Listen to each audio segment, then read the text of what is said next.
What is a legal scam that is still happening in 2022? Printing fee for digital tickets. Ticketmaster. WTF is a handling fee when I am the one handling my own phone? Edit. I was just making a flip smart-ass answer to the scam question. I had no idea it was this much of a problem. Lol open mouth smile. Congress officials being allowed to trade stocks. Insider trading within Congress. But if we do it, we end up in prison. MLMs. If debt collectors can trick a grieving person into uttering words that imply you take responsibility for your dead relative's debts, that can be treated as a binding oral contract and allow them to collect from you. Edit. I've gotten a lot of replies saying this is unenforceable in pretty much any jurisdiction. They just make you believe that's the case so they can increase the pressure for you to pay. Don't give them a dime and go talk to a lawyer. You should do that anyway before following legal advice from someone who may not even be in your country. Look, if you want to get in on some legal scam, you have to do your own research.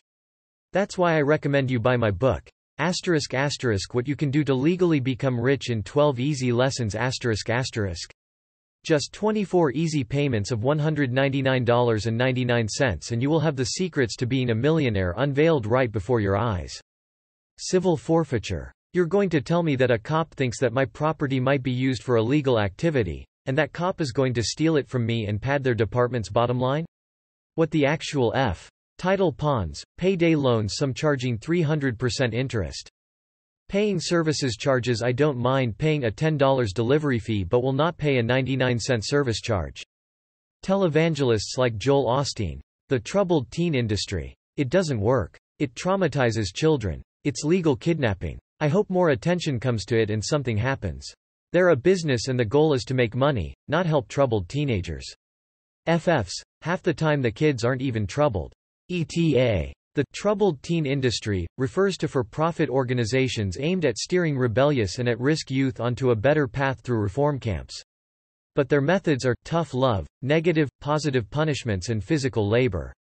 Because it's a business meant to make money, a lot of corner-cutting happens. They hire young and untrained staff for less pay rather than therapists and certified nurses and teachers. It's also not regulated at all, so they can effectively do whatever they want with little recourse. They use scared straight tactics and beat kids into obedience. They claim the best way to send a kid there is by surprise, so they don't try and run beforehand, aka burst into their room at 2 a.m. and drag them into a van with very few belongings. Look up Elon School for a notorious one. Paris Hilton was kidnapped at 2 a.m. and sent to Provo Canyon when she was 16. Look at how well that worked. Go through this thread for some horror stories. Edit 2. Thank you to everyone who clarified the difference between reinforcement and punishment. I've been using the terms interchangeably. Cold sweat smile. Having to file your own taxes then being fined if you don't do it right. Edit. As many pointed out, the IRS doesn't know all of it, but they know enough for the average person. Companies shouldn't be allowed to lobby to keep the process convoluted, and there shouldn't be such a large industry around tax prep. Charging for parking in hospitals and clinics. Also charging people money to withdraw money or because they have small, positive, balances in their bank accounts.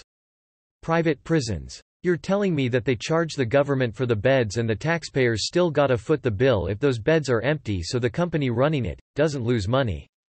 Fuck you. That news in America is entertainment. Can get away with saying pretty much anything and still call it news. Sadly overplayed, but health insurance. Just yesterday there was a post about a guy who had medically necessary surgery and the insurance didn't want to pay the hospital. Cable company making you rent a router for $10 a month. Shit should be illegal. Time shares. I figured Airbnb and VRBO and all the other temp rental disruptors would have put a stop to this predatory own little pay mucho cash grab which destroys local housing markets and creates wet paint ghost towns.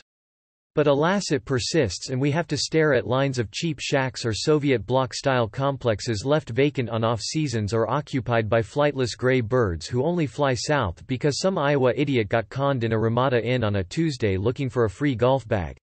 Arguably these apps have created more of a problem, but I figured it'd be better. Hot single ladies in your area.